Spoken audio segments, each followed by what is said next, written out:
Hello new mommies and welcome back to my channel the bubble mum. कैसे हैं आप सब? आई एम बैक आज एक न्यू वीडियो के साथ। और आज का जो वीडियो है वो स्पेशली उन मॉमीज के लिए है जो अभी अभी मॉमीज बनी हैं। First of all a big congratulations. और अगर आप नई नई मम्मी बनी हैं तो मैं जानती हूँ कि आप अभी किस फेज से गुजर रही हैं।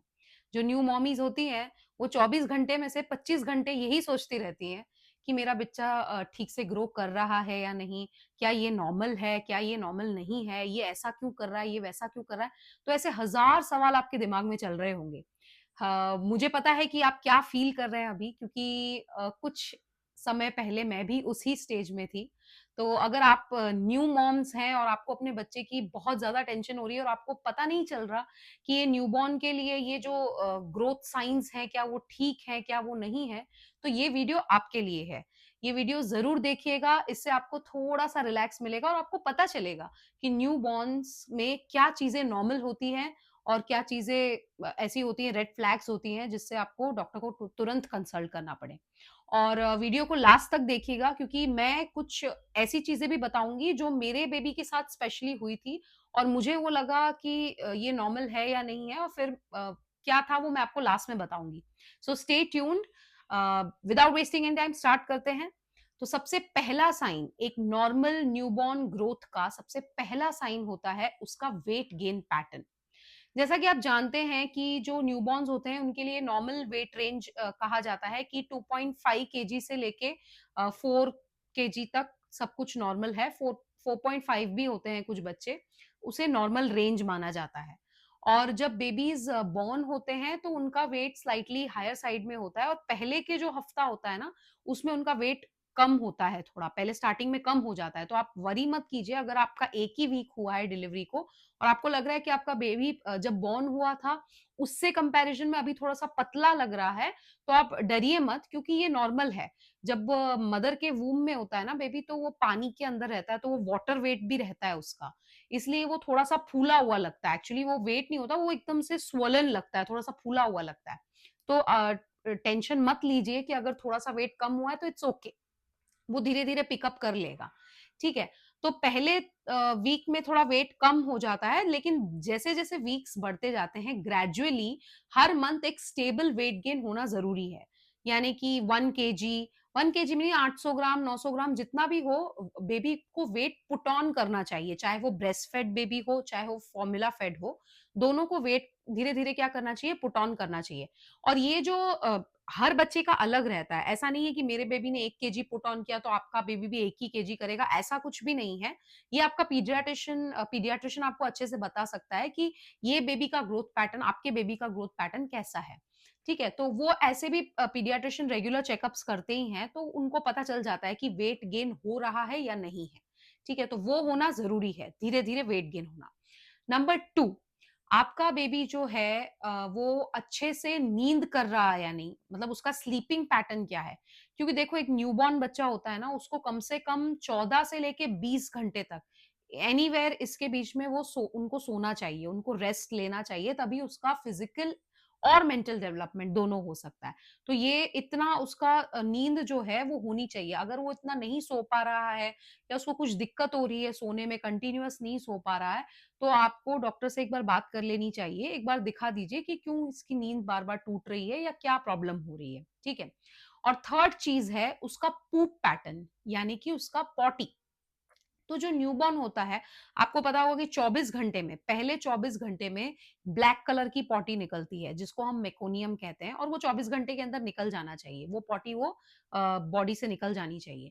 उसके बाद जो न्यूबॉर्न का पॉटी का कलर होता है, थोड़ा-थोड़ा हरा होने लगता है, कभी-कभी हरा होता है, हरा भी नॉर्मल है।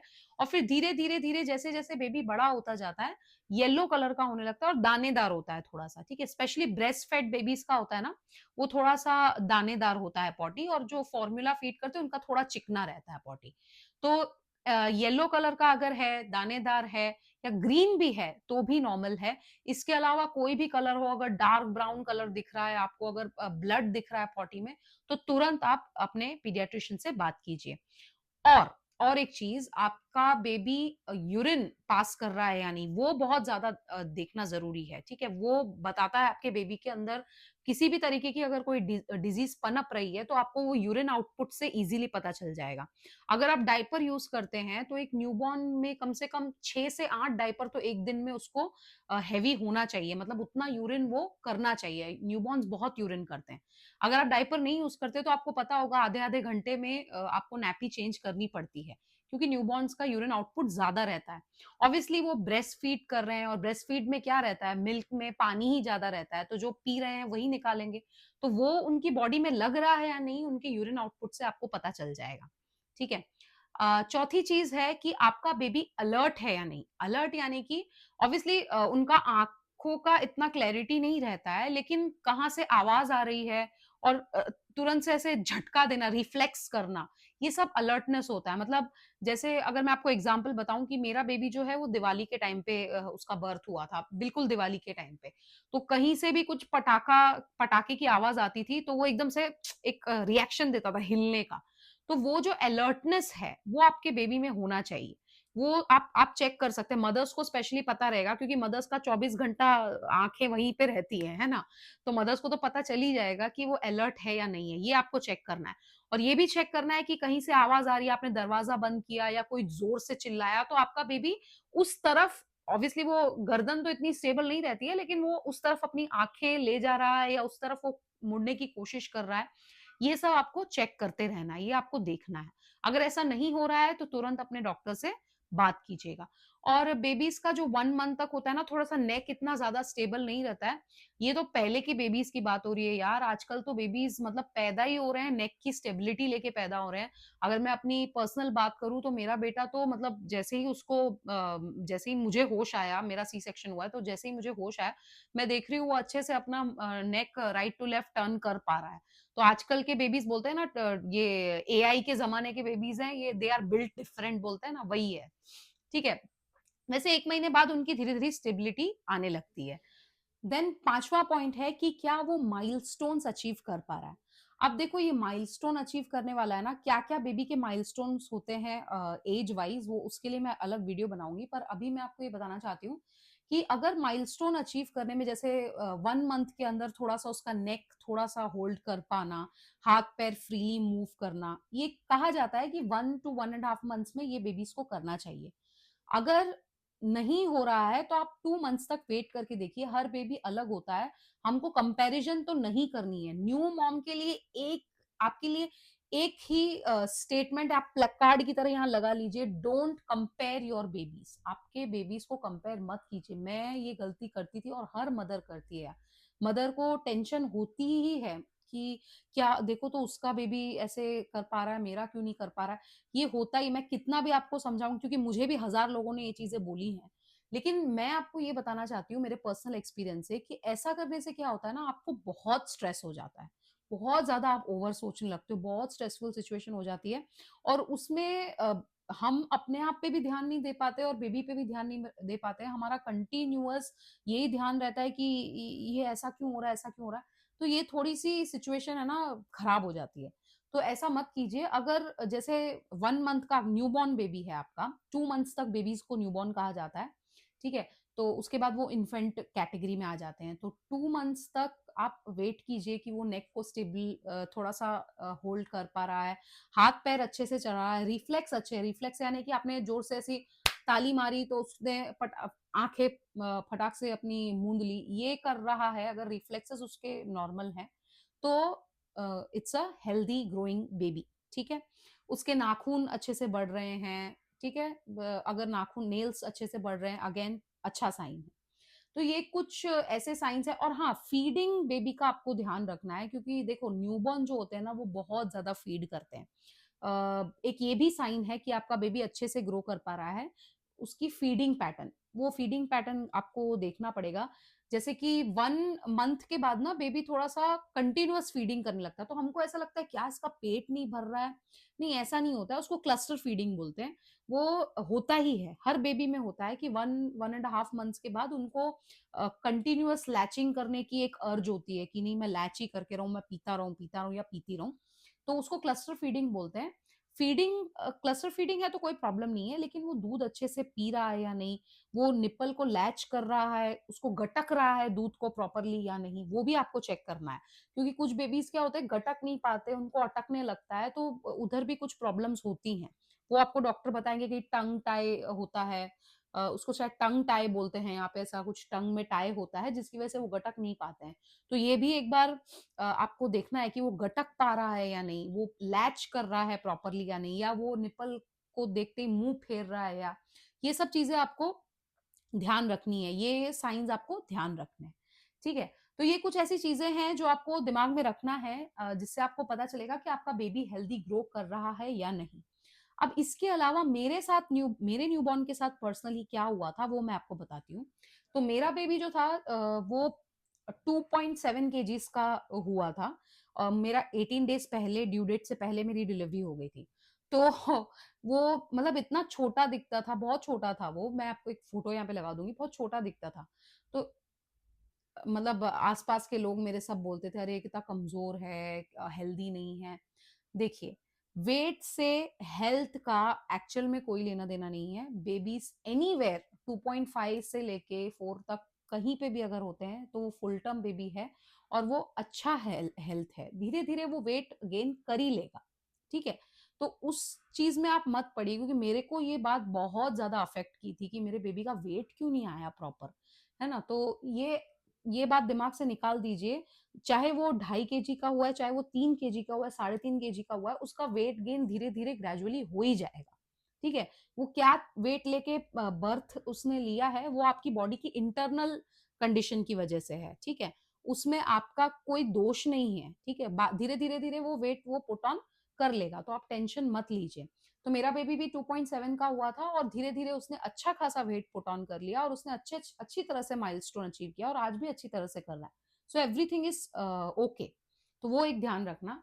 और दूसरी चीज़ मेरे बेबी के लिए मुझे एक ये चीज़ थोड़ी अलग लगी थी। वो ये था कि उसकी जो चमड़ी थी ना, वो थोड़ी-सी झड़ रही थी। पीलिंग बोलते हैं जिसको। तो मतलब मैं ऐसे रब करूँ ना, तो जैसे नहीं ठंडियों में हम ज़ोर-ज़ोर से रब करते हैं तो चमड़ी ऐसे निकलने लगती है, उसकी उस तरह से पीलिंग हो रही थी। तो वो देख के तो मेरा दिमाग एकदम से हिल गया। मैंने बोला, ये क्या हो रहा है भाई? उसकी चमड़ी क्यों उतर रही है? तो मैं तुरंत अपने पीडियाट्रिशियन, सच बताऊँ ना कि न्यूबॉर्न जब मेरा बेबी था 3 मंथ्स तक, तो मैं डॉक्टर के पास इतनी बार जाती थी कि लोग मुझे बोलने लगे कि हर छोटी बात पे डॉक्टर के पास। लेकिन मैं आप न्यू मदर्स को ये बोलना चाहती हूँ कि प्लीज़ आप डॉक्टर के पास जाइए। अपने दिमाग में राई का पहाड़ बना के उसको अपने दिमाग पे लोड डाल के, अपना स्ट्रेस लेके बच्चे के ऊपर स्ट्रेस डालना, ये सारी चीज़ें मत करो। अगर आपको एक क्लियर चीज़ पता चल जाए, और वो आपको डॉक्टर ही बता सकता है। कोई ज्ञानी होगा उस बारे में जिसको पता होगा, वही आपको बता सकता है। बाकी सब अपने-अपने अनुभव के हिसाब से आपको बताएँगे, पर वो जो करेक्ट चीज़ क्यों हो रही है, वो आपको एक डॉक्टर ही बता सकता है। तो डॉक्टर के पास जाने से प्लीज़ घबराइए मत। अगर आपको दिन में 4 बार भी जाना पड़े ना, तो जाइए। या उनसे कंसल्ट करते रहिए। इससे क्या होता है ना, आपका माइंड रिलैक्स रहता है और आपको पता चलता है कि नहीं, सब ठीक हो रहा है। तो मैं ये जो coming back to the topic, मैंने ये जो स्किन झड़ने की बात की, तो इसकी जो पीलिंग होती थी, तो मैं उसको डॉक्टर के पास लेके गई। मैंने बोला, डॉक्टर ये इसकी पीलिंग ऐसे हो रही है। तो डॉक्टर ने मुझे बोला ये बहुत नॉर्मल है, क्योंकि बेबी जो है ना वो मम्मी के वूम्ब में एक उसके आसपास एक फ्लूइड रहता है, तो स्किन की ऊपर की लेयर के ऊपर ये फ्लूइड कहीं न कहीं रह रह जाता है। तो धीरे-धीरे जो अपर लेयर ऑफ स्किन है ना, वो धीरे-धीरे पील होने लगती है और उनकी नेचुरल ओरिजिनल स्किन जो है, वो आने लगती है। तो ये नॉर्मल है। अगर आपके बेबी का पीलिंग हो रहा है ना, तो वो भी नॉर्मल है और वो हेल्दी है, अच्छा है, सही जा रहा है, कोई दिक्कत नहीं है, टेंशन मत लीजिए, कोई दिक्कत नहीं है। तो ये एक चीज़ मेरे साथ हुई थी। और एक चीज़ मेरे साथ ऐसी हुई थी कि मेरा बेबी जब बॉर्न हुआ था, तो वो थोड़ा-सा पिंकिश कलर का था। फिर धीरे-धीरे उसका कलर थोड़ा-सा डार्क हो गया, फेड हो गया। देखिए, मैं इसमें कोई कलर के लिए नहीं बोलना चाह रही हूँ कि वो गोरा क्यों नहीं, नहीं। मुझे इसलिए टेंशन हो गई क्योंकि एकदम से ड्रास्टिक चेंज आ गया। वो काला हो, गोरा हो, है तो मेरा बच्चा ही, मैं उस पॉइंट पे नहीं कंसर्न हुई थी, मैं कंसर्न इस पॉइंट से हुई थी कि इतना ड्रास्टिक चेंज क्यों हुआ है? तो अगेन मैंने डॉक्टर से पूछा, तो डॉक्टर ने मुझे बोला ये भी बिल्कुल नॉर्मल है, क्योंकि आपके शरीर में एक पिगमेंट होता है मेलानिन करके, उस मेलानिन की वजह से आपका कलर डार्क होता है। तो बेबी जो पेट में होता है ना, तो ये मेलानिन का प्रोडक्शन उनकी बॉडी में इतना नहीं होता है। लेकिन जैसे ही बेबी बाहर आता है तो उसकी बॉडी उसको प्रोटेक्ट करने के लिए मेलानिन का प्रोडक्शन ज़्यादा करने लगती है और रैपिड करने लगती है। जिस वजह से उसका कलर जो है वो थोड़ा-थोड़ा फेड होने लगता है और वो डार्कर साइड में जाने लगता है, क्योंकि मेलानिन बढ़ रहा है। ठीक है? तो ये अगर आपके बेबी में हो रहा है तो ये भी नॉर्मल है। जो भी उसका कलर होगा, भगवान ने जो भी उसको जैसा भी बनाया है, सुंदर सुंदर ही होते हैं हर बेबी, बहुत अच्छा होता है। उसका कलर जेनेटिक्स पे डिपेंड करता है, यानी कि मदर और फादर पे डिपेंड करता है, और 6-8 महीने बाद उसका ओरिजिनल कलर आ जाएगा। तो ये भी टेंशन मत लीजिए। हाँ, लेकिन अगर उसकी स्किन में छोटे-छोटे दाने हो रहे हैं, जो फूट रहे हैं, जिसमें से खून निकल रहा है और वो बिल्कुल लाल हो गया है या बिल्कुल पीला हो गया है, तो आप डॉक्टर को तुरंत जाके बात कीजिए, तो कंसल्ट करना ज़रूरी है। ये फिर मेडिकल कंडीशन है। तो आज के लिए बस इतना ही है। आई होप आप मदरहुड को एन्जॉय करें। प्लीज़ एन्जॉय कीजिए, ये टाइम फटाक से निकल जाएगा, पता भी नहीं चलेगा। ठीक है? अगर कुछ ऐसा है तो आप प्लीज़ मेरे साथ कनेक्ट कीजिए कमेंट सेक्शन के थ्रू, और मेरे चैनल को लाइक कीजिए, सब्सक्राइब कीजिए और बेल आइकन ज़रूर दबाइए, क्योंकि मैं वीडियोज़ डालती रहूँगी मदरहुड के रिलेटेड, तो आपको नोटिफ़िकेशन तुरंत आ जाए और आप तुरंत मेरा वीडियो देख सकें, इसलिए बेल आइकन को प्रेस करना मत भूलिएगा। और जल्दी मैं आऊँगी वीडियो के साथ, एक न्यू वीडियो के साथ, न्यू टॉपिक के साथ। तब तक के लिए हैप्पी मदरहुड।